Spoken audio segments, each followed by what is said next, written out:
사람에게 많은 땅이 필요한가? 레프 톨스토이 지음, 이항제 옮김. 도시에 사는 언니가 시골에 사는 여동생을 찾아왔다. 언니는 상인에게 시집가서 도시에 살았고 여동생은 농부에게 시집가서 시골에 살고 있었다. 자매는 차를 마시면서 이야기를 나누었다. 언니는 으스대면서 자기의 도시 생활을 자랑하기 시작했다.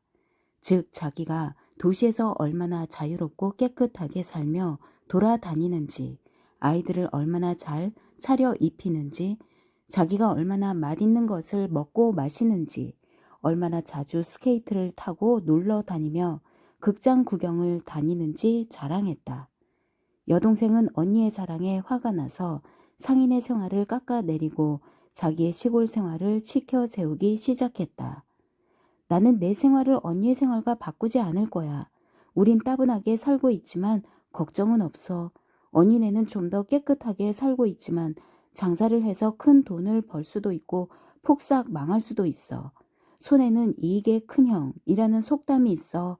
그리고 오늘 부자가 내일은 남의 집 처마 밑에 서게 된다는 말도 있고 우리네 농사일이 훨씬 더 확실해.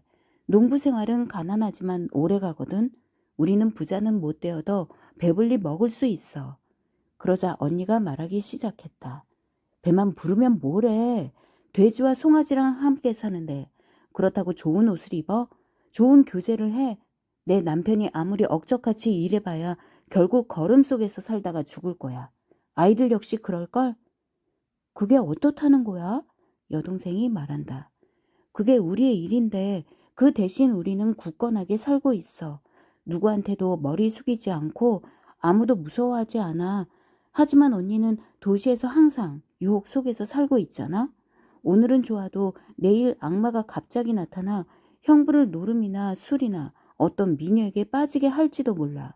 그러면 모든 것이 끝장이지. 이런 일이 일어날 수 있잖아. 여동생의 남편인 파홈은 페치카 위에서 여자들의 수다를 듣고 있었다. 그 말이 옳아. 파홈이 말한다. 맞는 말이야. 우리야 어릴 때부터 어머니 땅을 파먹고 살아왔으니 어리석은 생각은 할 수가 없지. 한 가지 근심이 있다면 땅이 적다는 거야. 땅만 충분히 가지고 있다면 난 아무도 심지어 악마도 무섭지 않아. 여자들은 차를 다 마시고 나서도 오치장 얘기를 좀 더 하다가 그릇을 치우고 잠자리에 들었다. 그런데 악마 한 마리가 페치카 뒤에 앉아서 이 말을 모두 들었다. 악마는 농부의 아내가 남편을 자만에 빠지게 하자 매우 기뻐했다. 남편은 자기에게 땅만 있으면 악마도 자기를 어쩌지 못할 거라고 자랑했던 것이다. 좋아. 악마는 생각한다.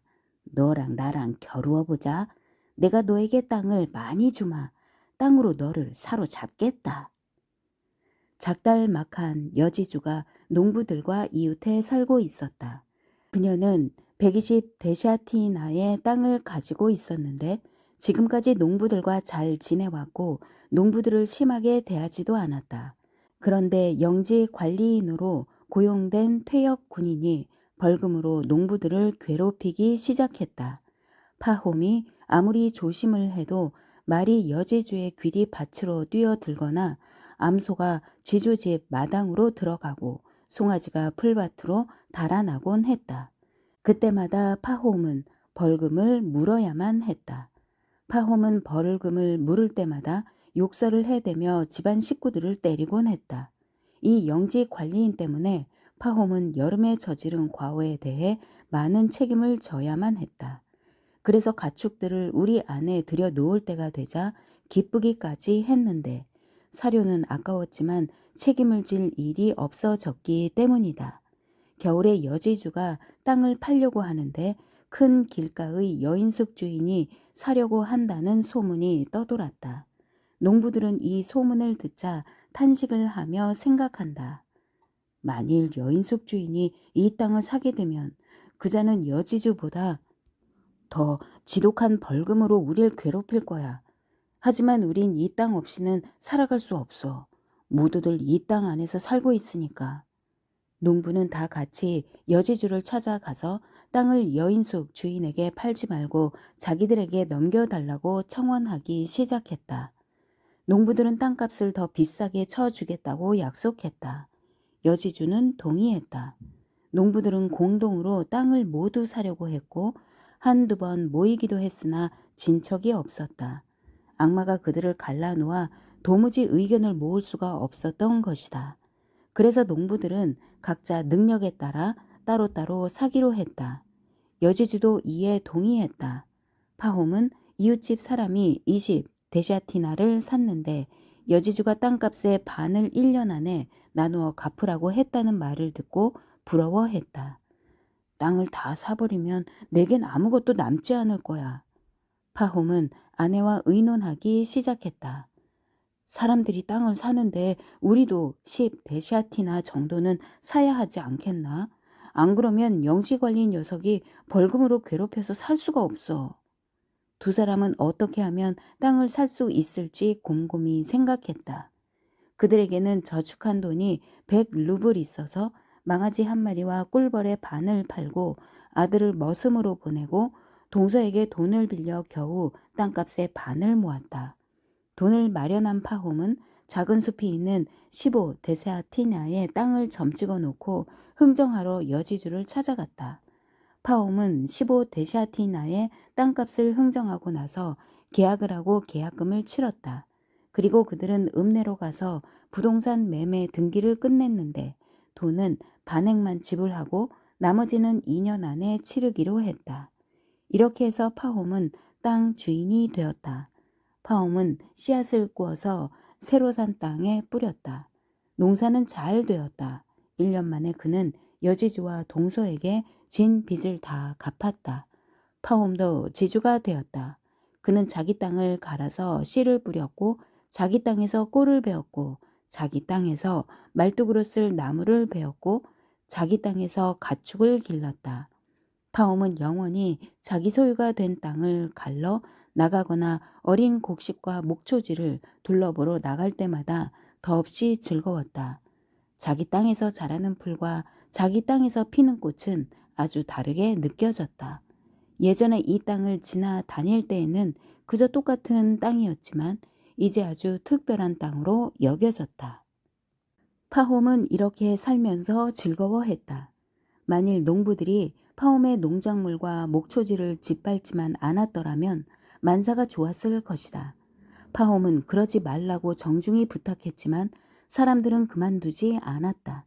목동들이 그의 목초지에 소를 몰아넣기도 하고 밤에 방목하는 말들이 밭에 들어와 농작물을 짓밟아 놓기도 했다. 파홈은 소와 말들을 내쫓기만 하고 소송을 걸지는 않았다. 하지만 참다 못해 짜증이 난 그는 마침내 읍내 재판소에 고소를 했다. 농부들이 그런 짓을 하는 것은 땅이 좁아서이지 일부러 그러는 게 아님을 파홈은 잘 알고 있었지만 이렇게 생각했다. 이대로 내버려 둘 수야 없지. 그냥 두면 그자들은 모든 걸 짓밟아 버릴 거야. 본때를 보일 필요가 있어. 이렇게 하여 그는 2번 재판을 걸어서 본때를 보였고 2번 다 벌금을 물게 했다. 그래서 금방 농부들은 파홈에게 불만을 갖기 시작했다. 농부들은 다시 한번 일부러 파홈의 밭과 목초지를 짓밟기 시작했다. 어떤 사람은 밤중에 숲으로 들어가 연남은 구루에 어린 피나무 속껍질을 벗겼다. 파홈이 숲속을 지나가다 보니 무언가 허연 것이 눈에 띄었다. 가까이 가보니 껍질이 벗겨진 어린 피나무들이 자빠져 있고 어린 그루터기들만 머리를 내밀고 있었다. 하다못해 덤불숲, 가장자리에 나무들이나 배든가 한 그루 정도라도 남겨두었으면 좋았을 텐데 악당들은 깡그리 베어버렸던 것이다. 파홈은 화가 치밀었다. 아이고, 어떤 놈이 이런 짓을 했는지 알아내기만 하면 복수를 할 텐데. 파홈은 누구의 소행일까 곰곰이 생각하다가 숑카 말고는 이런 짓을 할 놈이 없다고 생각했다. 파홈은 뭔가 알아내려고 마당에 있는 숑카에게로 갔지만 아무것도 알아내지 못하고 서로 욕설을 해대며 말다툼만 했다. 파홈은 더욱더 세면의 짓이 틀림없다고 확신했다. 파홈은 청원서를 냈다. 두 사람은 법정에 호출되었다. 여러 번 심리가 있었으나 세묘는 무죄가 되었다. 증거가 없었기 때문이다. 파홈은 더 약이 올라서 촌장과 재판관들하고도 욕설을 해대며 다투었다. 당신들은, 그가 말한다. 도둑놈들의 손을 들어주고 있어. 만약 당신들이 정당하게 살았다면 도둑놈들을 무죄로 인정하지는 않았을 거야. 파홈은 재판관들과 이웃 사람들을 상대로 싸움을 벌였다. 마을 사람들은 집에 불을 지르겠다고 그를 위협하기 시작했다. 파홈은 더 넓은 땅에서 살게 되었지만 마을 공동체에서 입지는 더 좁아졌다. 그때 사람들이 새로운 고장으로 가고 있다는 소문이 떠돌았다. 파홈은 생각한다. 나야 내 땅을 떠나야 할 이유가 없지. 더구나 우리 마을에서 누가 떠난다면 우리 마을도 더 여유로워질 거야. 떠나는 사람들의 땅을 사서 내 땅을 더 넓혀야지. 그러면 살기가 더 좋아질 거야. 아무래도 지금은 비좁단 말이야. 어느 날 파홈이 집에 있는데 길을 가던 농부 한 사람이 잠시 들렀다. 파홈은 그 농부를 집안에 들여 하룻밤 묵어 가도록 하고 음식을 주었다. 이런저런 이야기를 하다가 어디서 왔느냐고 묻자 농부는 아래쪽 볼가 너머에서 왔으며 거기서 일을 했다고 대답했다. 이 농부는 많은 사람들이 그곳으로 살러 가고 있는데 사람들이 그곳에 이주하면 마을 공동체에 등록되어 한 사람당 10 데샤티나씩 땅을 할당받게 된다고 띄엄띄엄 이야기했다. 농부는 이런 말도 한다. 그런데 그 땅이 얼마나 기름진지 호미를 뿌리면 그 줄기가 말이 보이지 않을 정도로 잘 자라고 또 얼마나 무성한지 호밀 5움큼이면 한 단이 된답니다.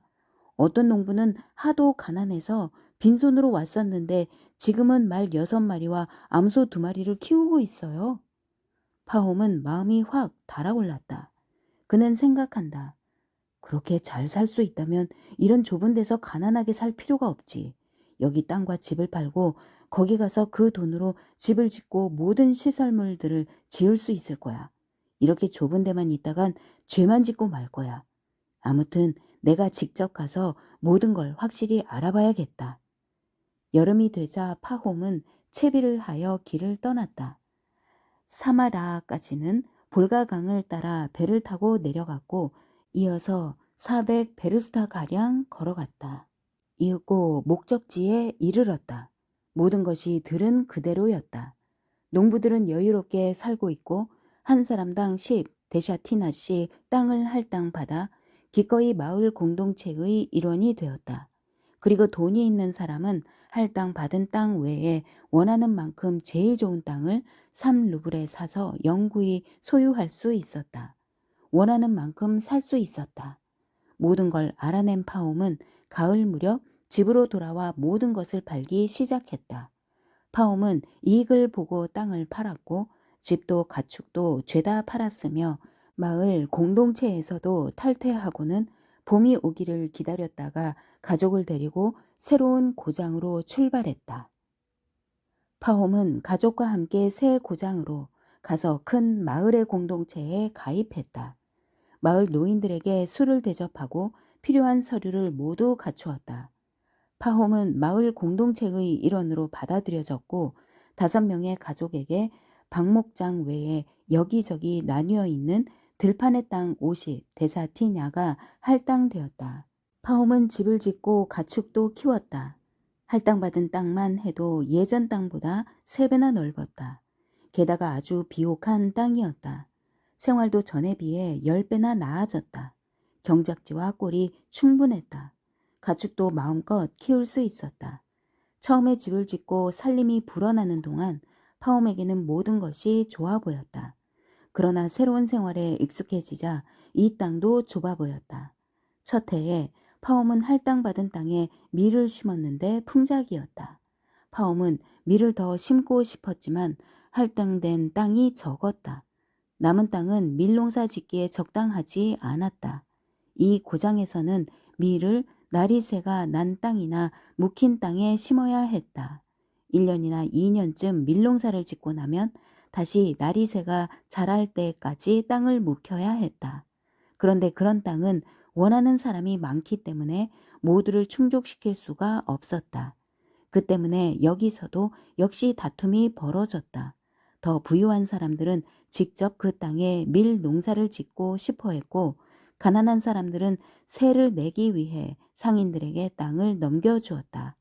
파홈은 좀 더 많은 밀 농사를 짓고 싶었다. 그래서 이듬해에는 상인에게 가서 1년간 땅을 빌렸다. 파홈은 더 많이 밀을 심었는데 밀농사가 잘 되었다. 하지만 그곳은 마을에서 멀어서 15베르스타나 운반해야 했다. 주변에는 농사를 하면서 농사를 짓는 농부들이 농장을 가지고 살고 있었는데 점점 더 부유해지고 있었다. 파홈은 생각한다. 만일 땅을 영구히 사서 농장을 지을 수 있다면 얼마나 좋을까? 그렇게 되면 모든 것을 쉽게 처리할 수 있을 텐데. 파움은 어떻게 하면 땅을 영구히 살 수 있을지 생각하기 시작했다. 파홈은 이렇게 3년을 살았다. 땅을 빌려서 밀을 심곤 했다. 해마다 밀농사는 수확이 좋아서 돈도 많이 모였다. 생활은 이것으로 충분했지만 파홈은 해마다 남에게 땅을 빌리고 땅 때문에 안달해야 하는 게 귀찮게 느껴졌다. 어디 좋은 땅이 있기만 하면 농부들이 당장 달려가서 그 땅을 모두 빌려버렸다. 서둘러 땅을 빌리지 않으면 씨 뿌릴 땅이 없게 되었다. 3년째 되는 해에 그는 어떤 상인과 비용을 절반씩 부담하여 농부들한테 목초지를 빌려서 쟁기질을 다 해놓았는데 농부들이 재판을 벌이는 바람에 모든 게 허사가 되고 말았다. 파홈은 생각한다. 만약 이것이 내 땅이었다면 누구에게 머리 숙일 필요도 없고 성가신 일도 없을 텐데. 그래서 파홈은 영구히 살 수 있는 땅이 있는지 알아보기 시작했다. 그러다가 우연히 한 농부를 만났다. 이 농부는 500데샤티나의 땅을 샀다가 파산해서 이 땅을 싸게 팔려는 참이었다. 파홈은 그 사람과 흥정하기 시작했다. 여러 번 흥정한 끝에 1500루블에 그 땅을 사기로 했고 금액의 절반은 나중에 지불하기로 했다. 매매가 거의 마무리될 무렵 지나가던 상인이 밥을 한 술 얻어 먹으려고 파홈의 집에 들렀다. 두 사람은 차를 마시면서 이런저런 이야기를 나누었다. 상인은 아주 먼 바시키르에서 왔다고 했다. 그는 바시키르 사람들에게서 약 5천 데샤티나의 땅을 샀는데 값이 겨우 1천 루블이었다고 말했다. 파홈은 꼬치꼬치 캐묻기 시작했다. 상인은 이렇게 말했다. 그저 노인들을 기쁘게 해주기만 하면 됩니다. 나는 100루블쯤 들여서 할라트 융단 차 한 상자를 나누어 주었고 술 마시는 사람에게는 술 대접을 했지요. 그래서 1데샤티나에 20코페이카씩 주고 땅을 샀습니다. 상인은 땅 등기증을 보여주었다. 그런데 그 땅은 모두 강을 끼고 있어서 나리새가 자라는 초원입니다. 파홈은 이것저것 자세히 캐묻기 시작했다. 땅은 상인이 말한다. 1년을 걸어도 다 돌아다니지 못해요. 모두 바시키르 사람들 땅이지요. 그곳 사람들은 양처럼 어리석어서 거의 공짜로 땅을 살 수 있어요. 그렇다면 파홈은 생각한다. 500 데샤티나의 땅값으로 1천 루블을 지불하고도 왜 또 빚을 또 안아야만 하지? 거기서는 1천 루블을 갖고도 얼마든지 땅을 살 수 있는데. 파홈은 어떻게 그곳으로 가는지 자세히 물었고 상인과 헤어지고 나서 곧 길 떠날 채비를 했다. 그는 집에 아내를 남겨두고 일꾼 한 사람을 데리고 떠났다. 그들은 읍내에 잠깐 들러 상인이 말한 대로 차 한 상자와 선물과 술을 샀다. 그들은 계속 길을 재촉하여 약 500베르스타쯤 갔다. 이래 만에 바시키르의 유목 지역에 이르렀다. 모든 것이 상인이 말한 그대로였다. 사람들은 모두 강가의 스텝에서 두꺼운 펠트천으로 만든 천막 안에서 살고 있었다. 그들은 땅을 갈지도 않았고 곡식도 먹지 않았다. 스텝에는 가축과 말이 떼지어 돌아다니고 있었다. 망아지들은 천막 뒤에 메어져 있었고 사람들은 하루에 2번씩 어미 말들을 망아지들에게 몰고 갔고 앞말에 젖을 짜서 쿠미스를 만들었다. 안악들은 쿠미스를 뒤섞어서 치즈를 만들었고 남자들은 그저 쿠미스와 차를 마시고 양고기를 먹으며 피리를 불었다. 모두들 윤기가 자르르 흐르고 쾌활했으며 여름 내내 놀면서 지냈다. 그들은 아주 무식했고 러시아어를 몰랐으나 친절했다. 파움을 보자마자 바시키르인들은 천막에서 우르르 몰려나와 손님을 에워쌌다. 통역이 나타났다. 파움은 자기가 땅 문제로 여기에 왔다고 통역에게 말했다. 바시키르인들은 반가워하며 파움을 붙잡아 번쩍 들어서 좋은 천막으로 데려가더니 양탄자 위에 깃털 방석을 깔고 그 위에 앉혔다. 그들은 파움 주위에 빙 둘러앉아 차와 쿠미스를 대접했고 양을 잡아 양고기 요리도 대접했다. 파움은 여행마차에서 선물을 꺼내어 바시키르인들에게 주었고 차도 나누어 주었다. 바시키르인들은 아주 기뻐했다. 그들은 자기들끼리 뭐라고 짓거리고 나서 통역에게 전했다.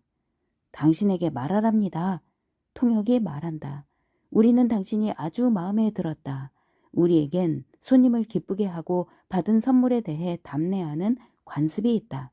당신이 우리에게 선물을 주었으니 답례할 수 있도록 우리가 가진 것들 가운데 당신 마음에 드는 것을 말하라. 내 마음에 드는 것은 파움이 말한다. 무엇보다 당신들의 땅입니다. 우리 고장은 땅이 좁은 데다 계속 경작해서 토질이 나빠졌는데 이곳은 땅이 많고 기름지군요. 나는 이토록 좋은 땅을 보지 못했습니다. 통역이 파움의 말을 전했다. 바시키르인들은 자기들끼리 말을 주고받으며 잠시 의논했다. 파홈은 그들이 말하는 걸 이해하지 못했으나 아주 유쾌한 듯 보였고 뭐라고 소리치며 웃고 있었다. 이윽고 모두들 잠잠해지더니 파홈을 바라보았다. 당신에게 말하랍니다. 통역이 말한다. 우리는 당신의 친절에 대한 답례로 당신이 원하는 만큼 땅을 기꺼이 주겠다. 그저 손으로 어떤 땅을 가리키면 그 땅은 당신의 것이 될 것이다. 그들은 다시 말을 주고받다가 무언가로 다투기 시작했다. 파움은 사람들이 무엇 때문에 다투느냐고 물었다. 그러자 통역이 대답했다. 어떤 사람들은 땅에 대해 촌장에게 물어봐야만 하고 촌장 없이는 안 된다고 합니다. 다른 사람들은 촌장 없이도 된다고 말합니다.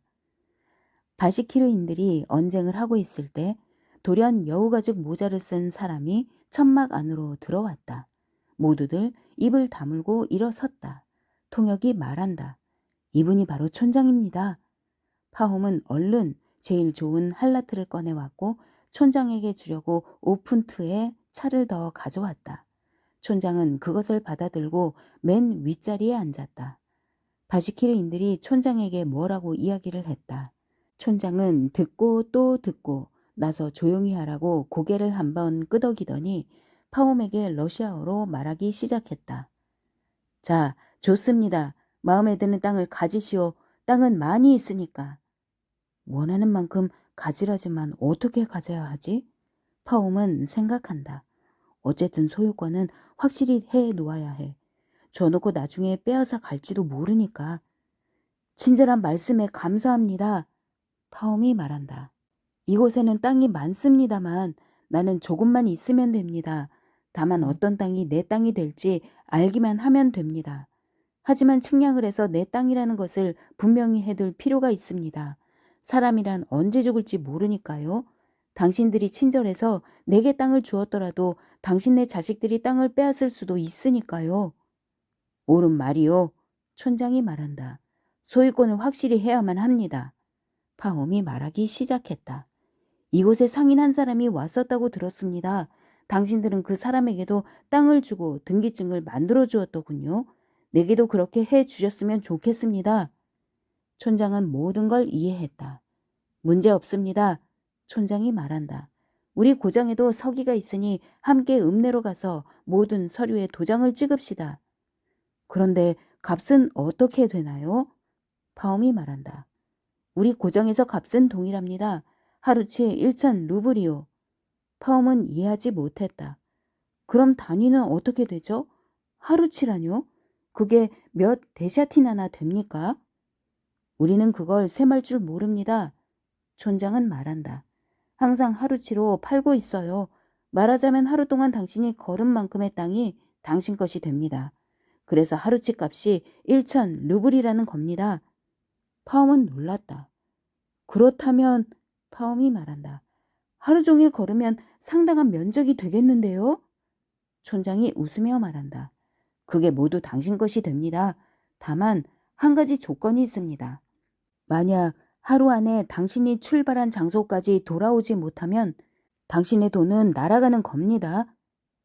그렇다면 파움이 말한다.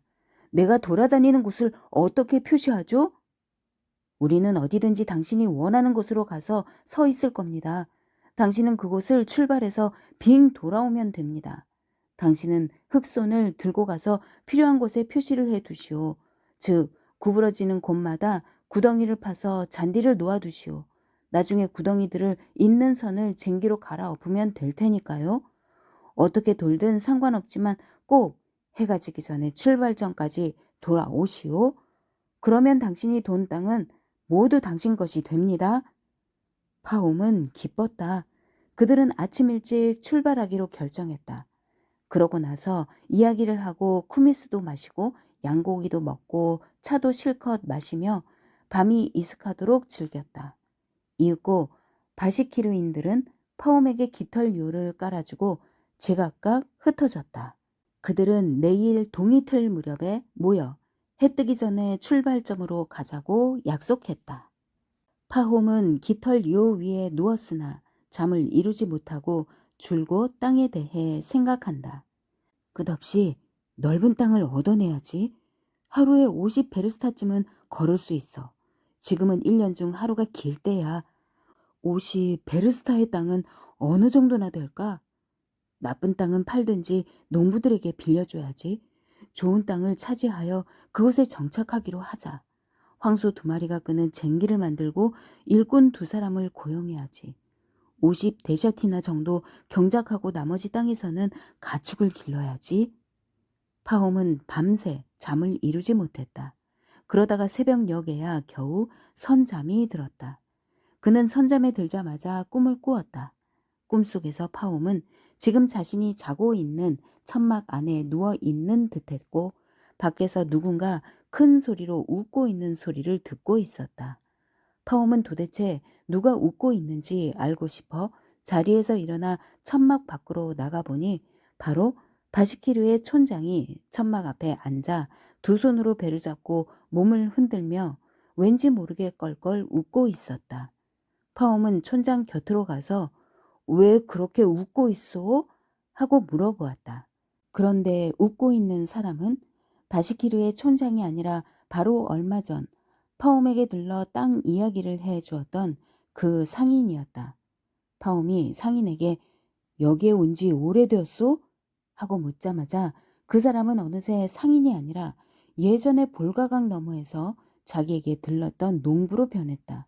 그런데 그건 농부가 아니라 마치 뿔과 발굽이 달린 악마가 앉아서 껄껄 웃고 있는 것 같았다. 촌장 앞에는 맨발에 루바시카와 바지를 입은 남자가 누워 있었다. 파홈은 도대체 그 남자가 누군지 찬찬히 살펴보았다. 그 사람은 죽어 있는데 그건 바로 자기 자신이었다. 파홈은 몸서리치며 잠에서 깨어났다. 파홈은 잠에서 깨어나 꿈이었군 하고 생각한다. 파홈이 주위를 둘러보다가 열린 문 쪽을 보니 이미 동이 트고 있었다. 떠날 시간이 됐으니 사람들을 깨워야만 해 하고 파홈은 생각한다. 파홈은 몸을 일으켜 여행마차에서 자고 있는 일꾼을 깨워 말을 매게 하고 바시키르인들을 깨우러 갔다. 시간이 되었습니다. 파홈이 말한다. 초원으로 가서 땅을 재야죠. 바시키르인들이 일어나 모두 모였고 촌장도 왔다. 그들은 다시 쿠미스를 마시기 시작했고 파움에게 차를 대접하려고 했지만 파움은 빨리 출발하고 싶어 애를 태웠다. 가려거든 어서 갑시다. 파움이 말한다. 시간이 되었어요. 바시키르인들은 떠날 채비를 마치고 탈 것에 탔다. 몇몇은 말을 타고 몇몇은 여행 마차를 타고 출발했다. 파움은 흑손을 가지고 일꾼과 함께 자기 여행 마차에 탔다. 스텝에 이르니 동이 트고 있었다.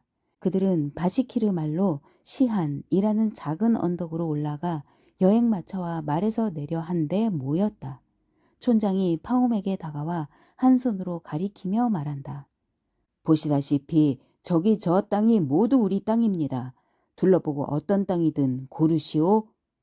파홈의 눈이 이글이글 타올랐다. 온통 나리새로 덮인 땅은 손바닥처럼 평평하고 양귀비 씨처럼 검었으며 분지에는 여러 가지 풀이 가슴 높이까지 자라고 있었다.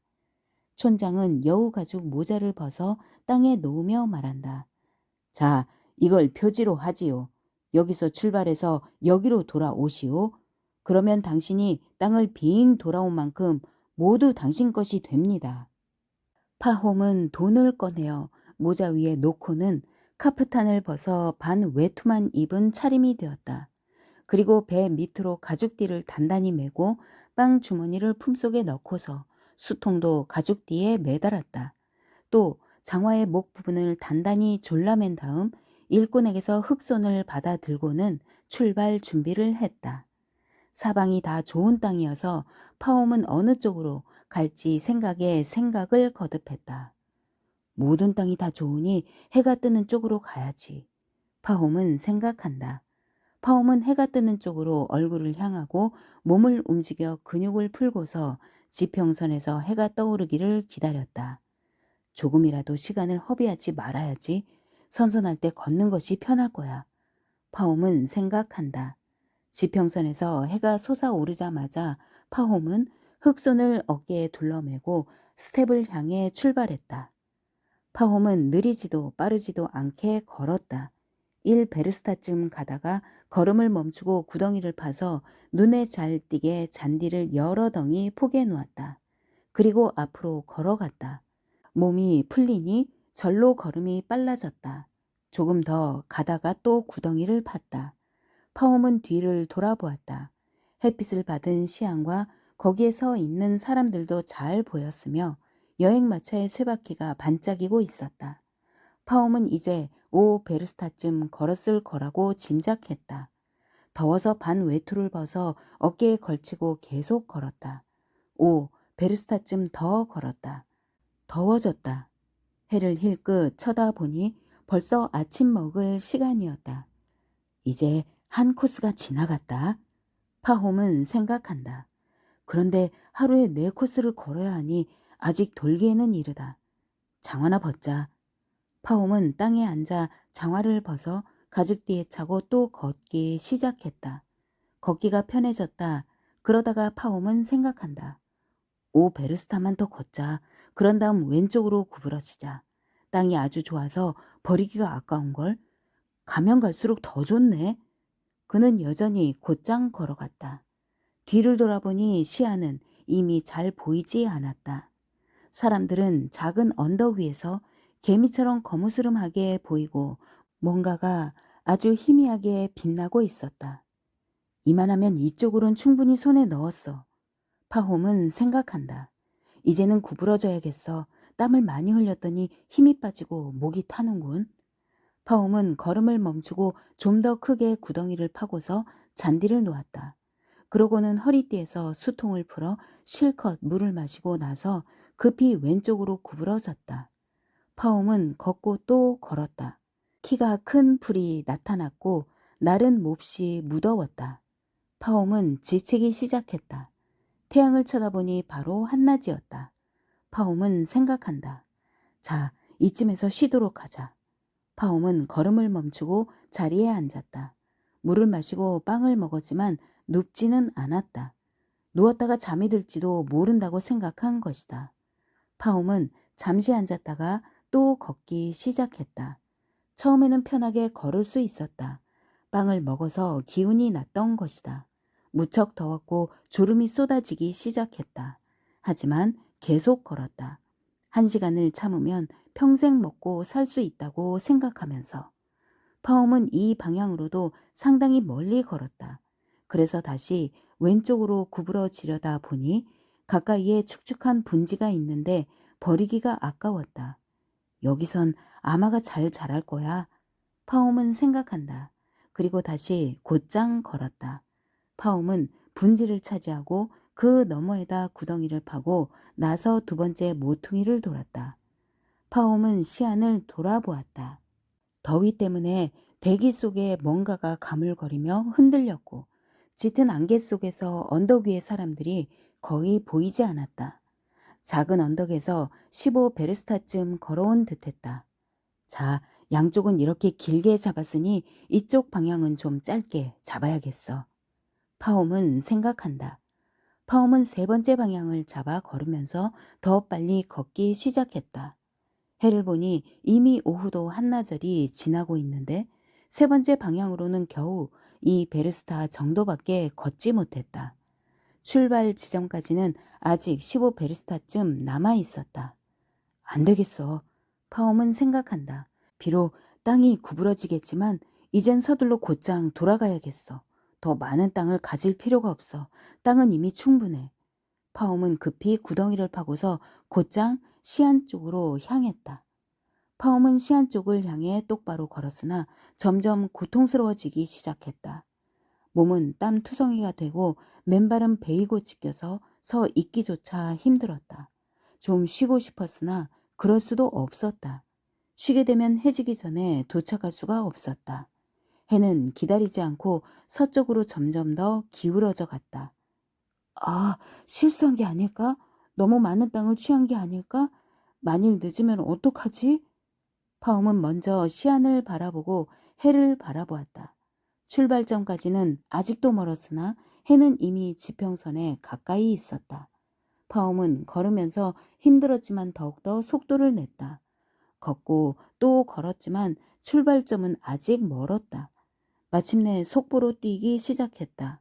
반 외투도 장화도 수통도 모자도 다 내팽개치고 흑손만 들고 그것에 의지하여 뛰었다. 아, 그는 생각한다. 내가 너무 욕심을 내서 모든 걸 망쳐버렸어. 해지기 전에 도착하지 못할 거야. 공포 때문에 더욱더 심하게 숨이 막혔다. 파움은 달렸다. 땀에 젖은 루바시카와 바지는 몸에 찰싹 달라붙고 입안은 바싹 말라버렸다. 가슴은 대장간 풀무처럼 부풀어 올랐다. 심장은 망치질을 하듯이 쿵쾅거렸고 다리는 남의 다리처럼 휘청거렸다. 파움은 무서워졌고 이렇게 용을 쓰다 죽는 게 아닐까 하는 생각까지 들었다. 죽는 것도 두렵지만 멈춰 설 수도 없었다. 이렇게 뛰어왔는데 그는 생각한다. 지금 멈춰서면 멍청이 소리를 듣겠지.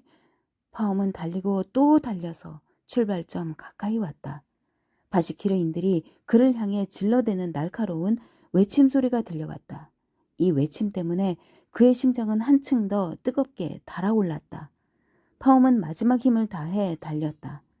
해는 이미 지평선 가까이 기울어 저녁노을 속으로 떨어져서 커지고 핏빛처럼 새빨개졌다. 해가 막 지고 있었지만 출발점까지도 이제 얼마 남지 않았다. 파움은 시안 위에 서 있는 사람들이 그를 향해 손을 흔들며 재촉하고 있는 걸 보았다. 땅 위에 놓인 여우가죽 모자와 그 위에 놓인 돈도 보였다. 땅에 앉아 두 손으로 배를 움켜쥐고 있는 촌장도 보였다. 그러자 파움은 꿈 생각이 났다. 땅은 많은데 그는 생각한다. 하느님이 이 땅에서 살게 해주실까? 아, 나는 나 자신을 망쳤어. 다다르지 못할 거야. 파움은 해를 힐끗 쳐다보았다. 해는 이미 땅에 닿아 한쪽 끝은 가라앉았고 다른 쪽 끝은 활 모양으로 또렷이 드러났다. 파움은 마지막 힘을 다해 몸을 앞으로 기울이고 간신히 발을 끌며 넘어지지 않게 몸을 지탱하고 있었다. 파움은 언덕 밑에 다다랐지만 갑자기 어두워졌다. 주위를 둘러보니 이미 해가 져버렸다. 파움은 아흐 하고 신음소리를 냈다. 내 노력이 허사가 되었구나 하고 파움은 생각한다. 파움은 걸음을 멈추려다가 바시키르인들이 계속 고함을 질러대는 소리를 듣고서 언덕 밑에 있는 그에게는 해가 진 것처럼 보이지만 시안에게 보면 아직 해가 지지 않았을지 모른다는 생각이 들었다. 파홈은 심호흡을 하고 시안으로 뛰어 올라갔다. 시안 위는 아직 밝았다. 파홈은 시안으로 뛰어 올라가 모자를 보았다. 모자 앞에 촌장이 앉아 두 손으로 배를 잡고 큰 소리로 웃어대고 있었다. 파홈은 꿈 생각이 나서 신음을 토했고 다리가 꺾여 앞으로 쓰러졌지만 두 손은 모자에 닿았다. 허허, 잘했소! 촌장이 소리쳤다. 땅을 많이 가지셨소! 파홈의 일꾼이 달려가 그를 일으키려고 했으나 입에서 피가 흘러나왔다. 그는 죽은 채로 누워 있었다. 바시키르인들은 혀를 차며 파홈을 불쌍히 여겼다. 일꾼은 흑손을 집어들어 정확히 머리에서 발끝까지 들어갈 수 있게 3아르신의 무덤을 파서 파홈을 파묻었다. 1886년